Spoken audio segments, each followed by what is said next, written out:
Essa é a fórmula dos juros compostos, mas você sabe como é que a gente chega nela? Então vem comigo que eu te mostro passo a passo. Primeiro a gente tem que entender o quê? Que os juros compostos são juros aplicados sempre no valor anterior e não no valor inicial. Porque quem é aplicado sempre no valor inicial são juros simples. A gente tem que lembrar também que o montante é igual ao capital mais os juros. Então a gente vai precisar disso para deduzir a nossa fórmula. No início, né, quando o tempo foi igual a zero, quando a gente está começando ali, a gente tem só o capital. Agora no mês 1, o que a gente tem no mês 1?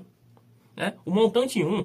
O montante 1 é o quê? É o capital que a gente tinha, né, o capital, mais a taxa que incide sobre o valor anterior, que é o capital, que é o que a gente está começando.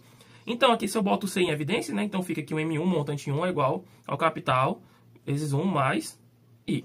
Agora vamos para o mês 2, né? O montante 2, o montante do segundo mês, lembrando, é o capital agora é o valor do mês 1, que agora é o M1, mais a taxa, lembrando que a taxa incide sobre o valor anterior, ou seja, a taxa vai incidir agora sobre o M1, vezes a taxa.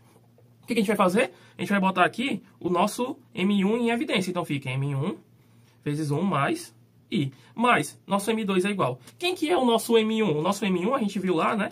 Que é C mais 1 mais I, vezes 1 mais I. Então a gente tem que o nosso M2, ele vale quanto? Nosso M2 é igual... A gente vê que 1 mais I está se repetindo duas vezes. Então fica C vezes 1 mais I elevado a 2. Então esse é o nosso montante no mês 2. Agora vamos para o mês 3. Quem que é o nosso montante no mês 3? No mês 3 é a mesma coisa. É o valor anterior, né? Que é o M2, mais a taxa que incide sobre o valor anterior, que é M2 vezes I. Então, a gente botar aqui ó, o M2 em evidência, então botando o M2 em evidência, fica 1 mais I. Então, o M3 é igual.